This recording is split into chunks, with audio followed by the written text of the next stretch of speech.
कुंभ राशि वालों के लिए हर तरह से लाभ बना हुआ है और आपकी मानसिकता में भी सुधार हो रहा है। जो भी परेशानियां पहले रही हैं, अब उन्हें भी धीरे धीरे संभालने में आपको मदद मिलती चली जा रही। आपके प्रयास आपकी आर्थिक स्थिति को बेहतर कर सकते हैं। क्या करना चाहिए इस समय में? हालात आपके लिए मददगार हैं और हालात को अच्छी नज़र से देखें ताकि आपकी अच्छाई भी उसी रूप से बनी रहे। अगर मन में प्रेरणा जगाएंगे तो अपनी मन में बिठाई हुई घबराहट को भी दूर कर पाएंगे और उसी से आपको अच्छे नतीजे भी प्राप्त होने शुरू हो जाएंगे। क्या ना करें इस समय में? काम और कारोबार का क्षेत्र कुछ ऐसा है जो आपकी अच्छाई दिखा रहा है। अपने प्रदर्शन को किसी भी वजह से कम ना होने दें। अपनी लगन बनाए रखने से आप इस समय की बहुत सारी चुनौतियों को संभाल पाएंगे और आपकी ओर से कोई कमी भी नहीं रहेगी। रिश्तों की अच्छाई हर तरह से बनी हुई है। कोई प्यार मोहब्बत का रिश्ता भी आपके लिए संभला हुआ है और आपकी थोड़ी सी मेहनत से और थोड़े से भरोसे से उसे और बेहतर किया जा सकता है। पर फिलहाल किसी ऐसे मोहब्बत के रिश्ते को आगे बढ़ाने का समय बना हुआ नहीं है, इसलिए थोड़ा सा रुक जाने की भी जरूरत है। आर्थिक स्थिति भी ठीक है और हालात भी मददगार हैं और उसी आर्थिक स्थिति के चलते आप अपने कामकाज को भी बढ़ावा दे सकते हैं।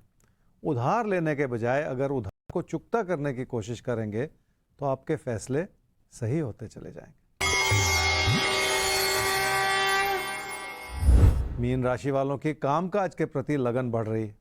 अपने ज्ञान और अपनी क्षमताओं को कामकाज में लगाने का समय बना हुआ है और इसी से आपके लिए भाग्यशाली परिस्थितियां उभर कर आ रही। क्या करना चाहिए इस समय में? जिंदगी की चुनौतियों को बेहतर तरीके से समझना बहुत ज़रूरी होता है, क्योंकि वही चुनौतियां आपको नई दिशा दिखाती हैं। आपका भरोसा बढ़ा हुआ है पर पीठ पीछे बहुत कुछ ऐसा हो रहा है जो आपको परेशान भी किए हुए है और उसे ही संभाल लेने की ज़रूरत है। क्या न करें इस समय में? घर परिवार की खुशियों को किसी भी वजह से कम ना होने दें। बातें छोटी छोटी हो सकती हैं पर उन्हें किसी भी वजह से बिगाड़ते ना चले जाएं। खासकर परिवार में ऐसे लोगों की बात को ज़्यादा समझने की कोशिश कर लें जिनके विचार बहुत अहम हो सकते हैं और इस समय उनको नाराज़ करते चले जाना ठीक नहीं है।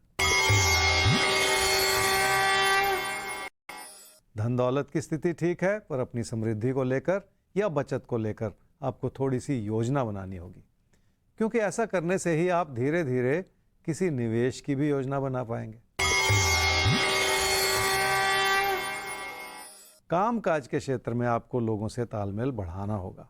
हो सकता है आपके कारोबारी रिश्तों में कमी आ रही हो और जिसकी वजह से परेशानियां बढ़ रही हों, इसलिए उस ओर भी आपको ध्यान तो देना ही पड़ेगा। तो जिंदगी में कब कहाँ ध्यान देना है, किस तरफ ध्यान देना है, वो हम आपको बताते रहते हैं समय समय पर ज्योतिष गुरु की मदद से। और आगे ऐसे ही घुमाते रहेंगे आपके लिए भाग्य चक्र को और भाग्य चक्र भी हमें बताता रहेगा कि किसकी बात कब हमें करनी है।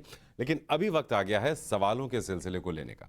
तो आइए सवालों के सिलसिले में पहला सवाल जो हमारे सामने आता है वो है सुमित कुमार गुप्ता आपका। 4/8/1991 4 बजे सुबह जन्म हुआ है, शाहपुर पलामू झारखंड। जिंदगी में कुछ भी अच्छा नहीं हो रहा है, काम अचानक होते होते कहीं अटक जाते हैं। अपना आप कोचिंग सेंटर चलाते हैं लेकिन वो भी कुछ बहुत अच्छा चल नहीं रहा है। तो परेशान है आप कि मेहनत कब फल देगी। ज्योतिष गुरु यही इनका सवाल है कि मेहनत के मुताबिक सफलता कब तक मिलेगी। सुमित, आपकी कुंडली है जी मिथुन लगन की और मेष राशि की। आपकी महादशा इस समय चल रही है जी राहु की और अंतर्दशा चल रही है बृहस्पति की नवंबर 2024 तक।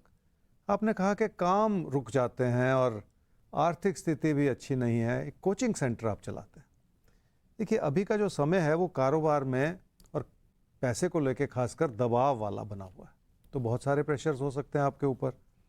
खर्चे कुछ इस तरह के हैं जो ज़्यादा भी हैं और जल्दबाजी के भी हैं, तो यहाँ पर भी थोड़ी सी गाइडेंस है कि आपको अपने खर्चों पे भी थोड़ा सा नियंत्रण रखना पड़ेगा, तभी जाके वो काबू में आएंगे। पर कामकाज में देखिए कुंडली क्या कहती है कि बड़ा सुधार हो सकता है जी आज से 5 साल के बाद। तो इस दौरान करना क्या है, यहीं पे सारी गाइडेंस छुपी हुई होती है। आपको पहले तो ये समझना है और इस बात को अपने मन में बिठा लेना है कि टीचिंग, कोचिंग, ट्रेनिंग इत्यादि का जो फील्ड है आपके लिए ये अच्छा भला है, इसमें कोई कमी नहीं है। तो अपने मन में अपने कामकाज को लेके पहले तो कमियां निकालनी बंद कर दीजिए। मन लगाइए काम में और जितनी आप लगन पैदा करेंगे उतना ही आपकी इन्वॉल्वमेंट से आपकी सफलता भी बढ़ती चली जाएगी और धीरे धीरे आप देखेंगे कि वो जो 5 साल का समय है वो बहुत जल्दी बीत जाएगा और आपको बड़ी सफलता की ओर ले जाएगा। तो कोई ऐसी कमी नहीं रहेगी जिस तरह की कमी आपने आज अपने मन में बिठा रखी है या अपने मन में जो द्वंद्व पैदा कर रखा है उसे भी दूर करने की ज़रूरत पड़ेगी। तो कहीं कोई कमी नहीं है, कमी है तो सिर्फ कन्विक्शन में। कहीं आपको ये लगता है कि आपने शायद गलत काम स्टार्ट कर दिया है, ऐसा बिल्कुल नहीं है। अपने आप को समझाइए, बताइए बिल्कुल सही रास्ता आपने चुना है, तब आप सही ढंग से मेहनत कर पाएंगे और वो मेहनत धीरे धीरे धीरे आपको कामयाबी के रास्ते पर चलाते हुए 5 साल बाद तो एक बड़ी कामयाबी में आपकी मेहनत बदल जाएगी। तो इसलिए ऐसा नहीं कि 5 साल बाद आपको फल मिलेगा, असर आपको अभी से दिखाई देना शुरू हो जाएगा। तो बस आगे बढ़िए, चिंता भुला दीजिए। चलिए हम भी अब बाकी सवालों को फिलहाल भुलाते हुए एक बार फिर से नचाते हैं अपने भाग्य चक्र को और देखते हैं भाग्य चक्र अब किस राशि के लिए क्या इशारा करने वाला है कि किसकी बात की जाए। तो देखते हैं।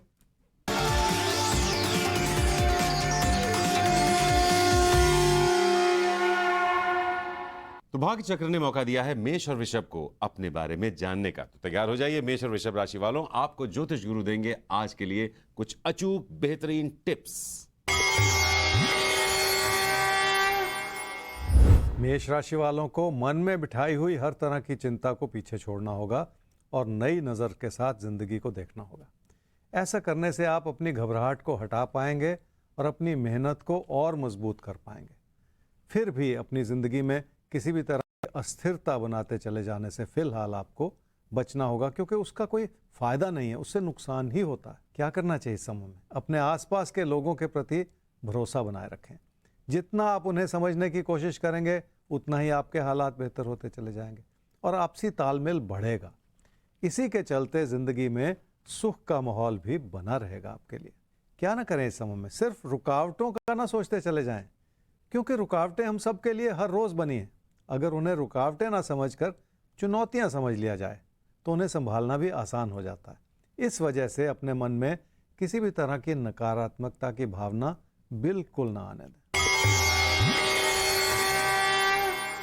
रिश्तों की अच्छाई को बेहतर तरीके से समझना होगा, क्योंकि लोगों की अच्छाई आपके प्रति बनी हुई है, पर परेशानी है कि आप बहुत दूर का सोच रहे हैं और आपके मन में ऐसे विचार बन रहे हैं जो संभवतः आपको अपनों से दूर ले जाएं। इस बात को लेकर भी अपनों से मनन करने की जरूरत पड़ेगी। किसी भी तरह की ऐसी परिस्थिति ना उभरने दें जो तकरार की ओर ले जाए। अपनी बात भी मधुरता से कहें और अपने मन में बिठाई हुई सारी चिंताओं को हटा दें। आपसी तालमेल बना रहे और कोई भी बात झगड़े में परिवर्तित न होती चली जाए। वृषभ राशि वालों की कोशिशें उतनी केंद्रित नहीं है जितनी होनी चाहिए। इस वजह से मन बहुत ज़्यादा ही भटक रहा है। आप कर बहुत कुछ रहे हैं, पर ज़रूरी नहीं है कि वो आपके आसपास के लोगों को समझ में आ रहा हो। इसलिए आपके प्रदर्शन में भी कुछ ना कुछ कमी ही नज़र आ रही है। क्या करना चाहिए इस समय में? किसी भी तरह की गलतफहमी से आपको बचना होगा और ऐसा करने के लिए आपको अपने मन में बिठाए हुए ऐसे विचारों को हटाना होगा जो किसी मतभेद को उभारते चले जाएं। अपनी बात भी बहुत विनम्रता से कहनी होगी और लोगों के प्रति सहानुभूति भी बनाए रखनी होगी। क्या ना करें इस समय में? इस समय किसी भी तरह की बहस में बढ़कर अपना नुकसान करते चले जाना ठीक नहीं है। इसलिए आपको इस बात को भली भांति समझने की भी ज़रूरत पड़ेगी। किसी भी ऐसी चीज़ में हाथ डालने की कोशिश बिल्कुल ना करें जिसकी आपको पूरी जानकारी नहीं है। रिश्तों को बनाए रखना थोड़ी सी चुनौती हो सकती है, क्योंकि आपका व्यवहार बहुत सख्त हो रहा है और इसकी वजह से लोग आपसे उस तरह का तालमेल नहीं बिठा पा रहे जिसकी ज़रूरत है। कोशिश ये करनी होगी कि आप अपने अंदर बहुत सारी विनम्रता ले आएं। संबंधों को संभालना मुश्किल ही होता है, क्योंकि हर व्यक्ति के अपने ही विचार हो सकते हैं। पैसे की स्थिति ठीक है, पर पैसे को लेकर किसी भी तरह का गलत फैसला करना ठीक नहीं। और ये समय ही ऐसा है जो आपसे गलत फैसला करवा सकता है, इसलिए आपको संभलना होगा। खर्चों पर भी लगाम देनी होगी और बिना योजना बनाए खर्चा करते चले जाने से बचना होगा।